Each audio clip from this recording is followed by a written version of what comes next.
John Hick is a well-known English philosopher. A couple of his most widely read books are An Interpretation of Religion from 1989 and his little book Philosophy of Religion, a widely read textbook.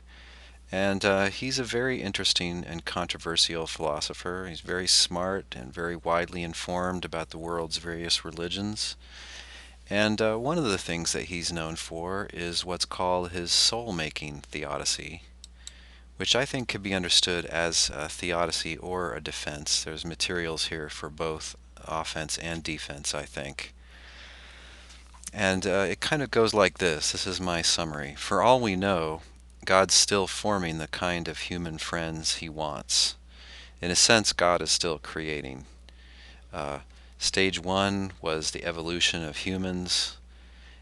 But even after that's done, God's work is not accomplished. There's another stage, which is moral formation of suitable friends. So God is still making the kind of friends that he wants, people with the right kind of character. And if this is what God is up to, then we should not expect that this is a playpen type of world where everything's safe and nothing's dangerous and it's all just fun and games. We shouldn't expect that because he says for the world to be a suitable place for soul making, in other words, to make suitable friends of God, people with the kind of character that a perfect being would want, to be suitable for a suitable place for soul making, the world would have to contain some natural evils and at least the possibility of moral evils. So if we're going to um, help one another, if we're going to have perseverance, we're going to need hardship of some kind. We're going to need a challenge, basically, and so we'll at least have to have moral evils for that. And at least the possibility of, so we have to have at least natural evils, and at least the possibility, if not the actuality, of moral evils. One desirable character trait is um, being a forgiving person, forgiving people who have wronged you.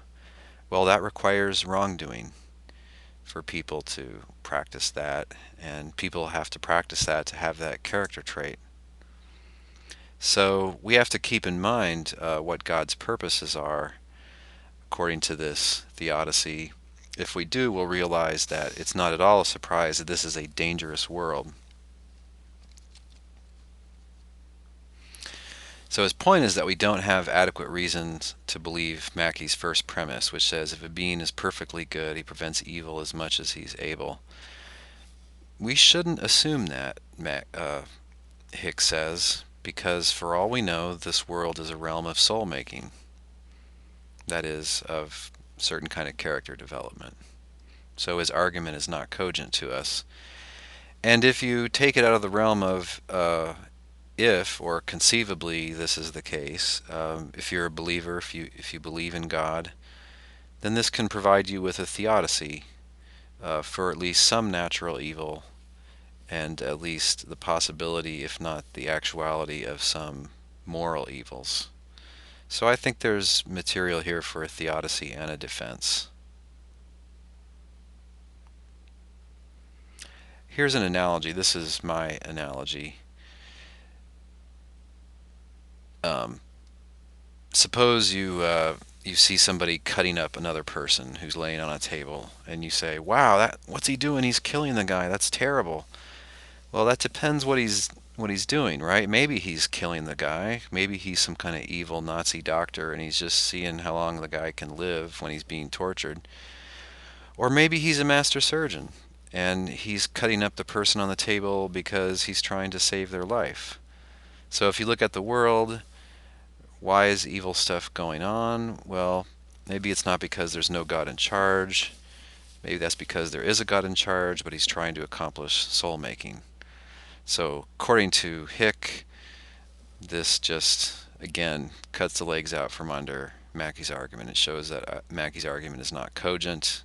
If you accept it as a theodicy, it would show that it's unsound, because premise one would be false.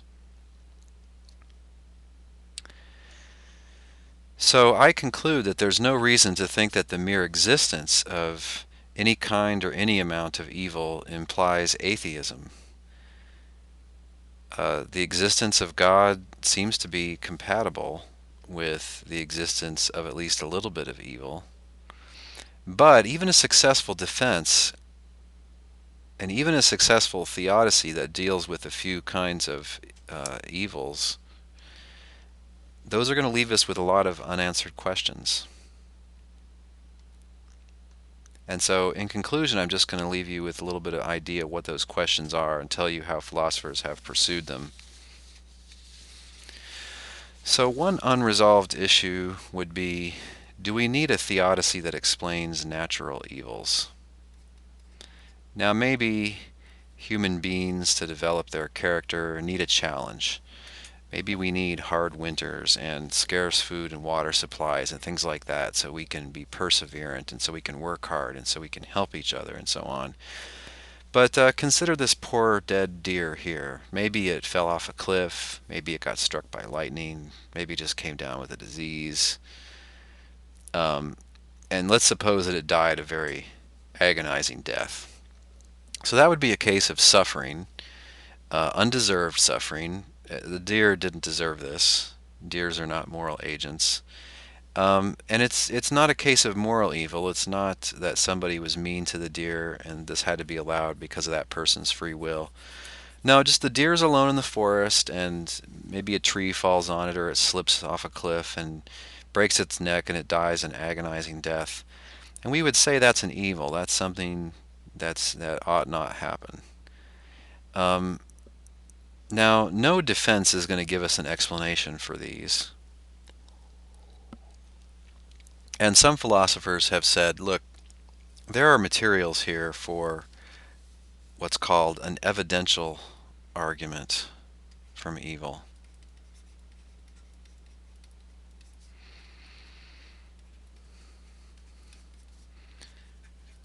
From evil to atheism.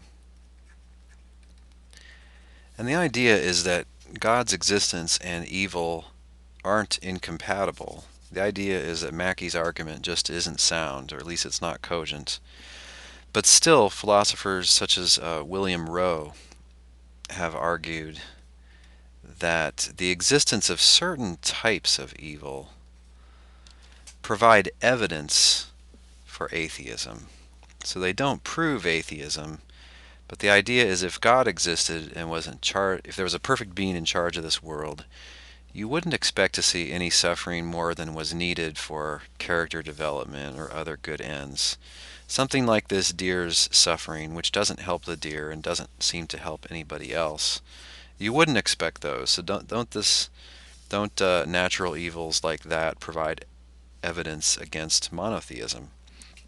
There's a big literature about this, and monotheists give a number of different kind of answers to these. All I can say now is nothing in this lecture has addressed evidential arguments from evil.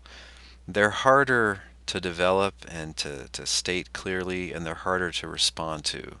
If you take a more advanced course, you might read some of this literature. It's very interesting. I commend it to you. So, everything so far has been about just the bare existence of any kind of evil in any amount. And the claim has been that Mackie cannot show that if God exists, then there can't be any kind of evil whatever in any amount. And I think that the free will defense shows that. But this may not satisfy you, and it probably shouldn't satisfy you. And there's more things to think about here. So you can consider certain varieties or certain kinds of evil. If you accidentally burn yourself, maybe that teaches you a valuable lesson, and now you'll forever remember not to play with fire. If you freely pick on your little sister, but you feel guilty and you apologize, well, maybe both you and your little sister have learned some important lesson there. Maybe that was totally worth it. But there are some kinds of evil which don't really seem to be of benefit to anybody, at least not that we can tell. So say a guy goes crazy and he kills his whole family and commits suicide. that happens probably every day somewhere in the world. And it's not exactly clear why a perfect being would allow that. So there's issues about the kinds of evil and the amounts of evil as well. Consider this guy here, Pogo the Clown, also known as John Wayne Gacy, one of the most famous serial killers in the history of America. And this clown, murdered, and in many cases raped and tortured something like 33 teenage boys and young men. And wow, that's a lot of evil.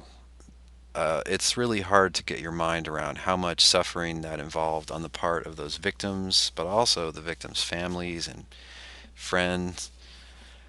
And allowing some evil, well, that's one thing, and allowing evil that's helpful for character development is another. But I mean, this guy doesn't seem to have had any character development. He was seemed to be wicked to the core, and he was executed in 1994 and never did say he was sorry or seemed to really feel bad about this at all.